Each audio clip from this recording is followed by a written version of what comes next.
Sometimes a story told long ago will come back and speak to you in the present. This story really started 25 years ago when I was filming the war in Guatemala.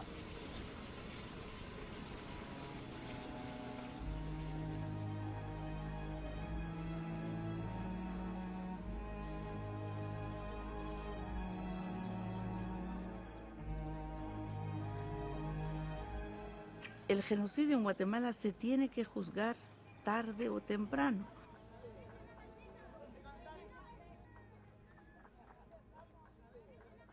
Yo puedo morir, pero el genocidio en Guatemala lo van a juzgar algún día.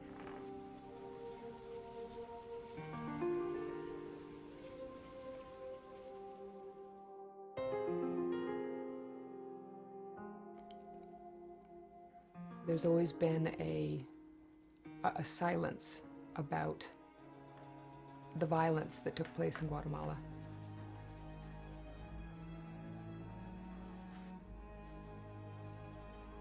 First and foremost, what I see in the documents are lives. I see human lives, I see the lives of others.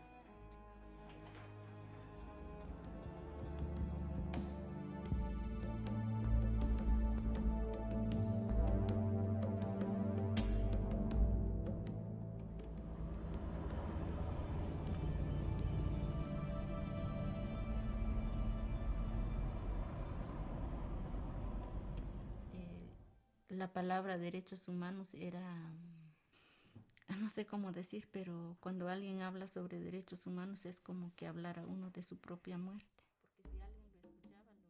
Genocide is a big crime. It's a controversial crime. It's a political crime. It's one of the hardest things that I'm ever going to do as a lawyer.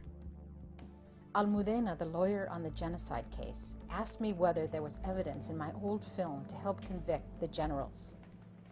I got the boxes out of deep storage and began an archaeological dig through 25-year-old material.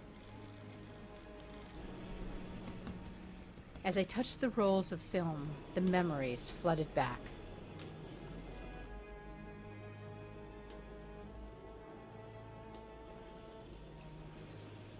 This is Sound Roll 73, Guatemala. It's February 23rd, 1982. I was determined to show a hidden war deep inside Guatemala. I filmed in the jungle and in the city. I filmed with the army and the guerrillas. It all went into the making of When the Mountains Tremble, with a young Maya woman as the storyteller. Me llamo Rigoberta Menchú, indígena quiché del pueblo de Guatemala. Soy campesina, soy cristiana. Soy un sobreviviente de mi familia. Les voy a contar mi historia. When the Mountains Tremble helped put Rigoberta on the international stage, and 10 years later, she won the Nobel Peace Prize. Rigoberta continues to organize for democracy in Guatemala. Es necesario que cambie Guatemala. Rigoberta is the one who initiated the genocide case. March 1st, 1982. Looking back, things might have been very different had it not been for a twist of fate. I had been in Guatemala for over 2 months when I finally got to meet the head of the armed forces, General Benedicto Lucas Garcia. I tried to convince him to take me on a mission into the highlands. He must have thought, hey, it'll be fun to have this gringuita go with us into battle. And it was this helicopter mission with the general that would make the film reverberate for decades to come. The general was leading a group of troop transport helicopters to reinforce a battle deep in the highlands.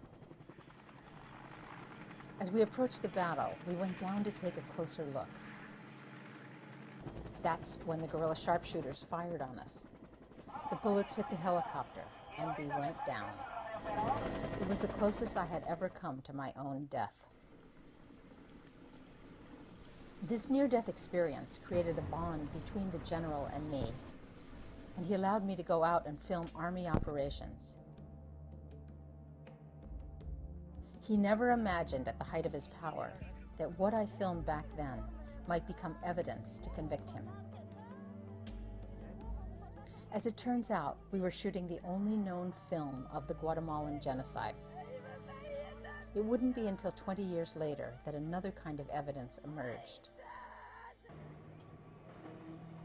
The archives of the Guatemalan National Police were discovered by accident in 2005, and inside were thousands and thousands and thousands of packets of paper, all stacked up from the floor to the ceiling. File folders and boxes and cassette tapes spilling out and paper all over the floor. And this was a collection of police records that contained, among other things, documentation about the time in which the police was used as an instrument of terror and repression by the Guatemalan government.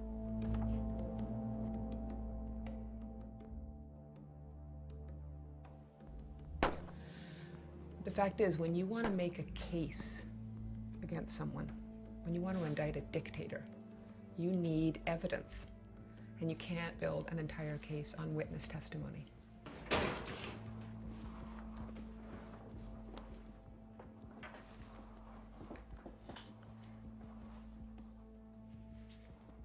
What Plan Sofia gives us for the first time is the communications flow between the High Command, their commanders, and down to the patrols on the ground moving from village to village during the height of the Guatemalan military's scorched earth campaigns.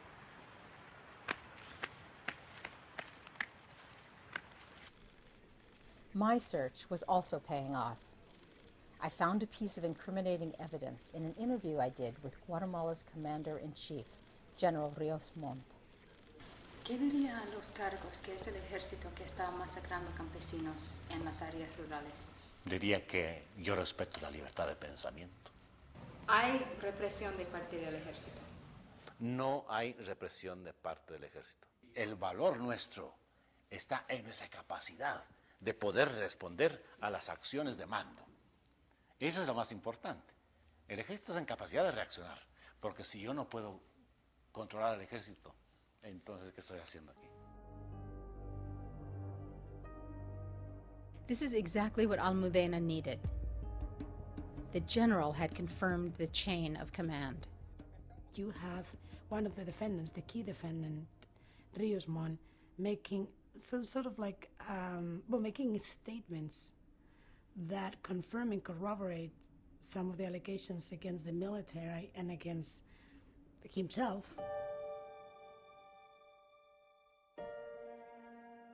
You have a country of all these people that suffered all that much, and the few ones who did it are still in power and control.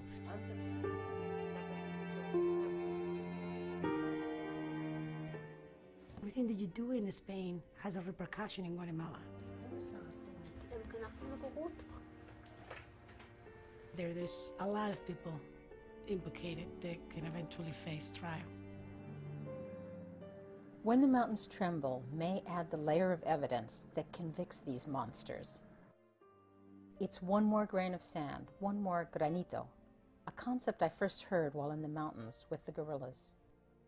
Me doy cuenta de lo malo que está haciendo el gobierno y por el pueblo que está sufriendo. Entonces yo aporto mi granito de arena.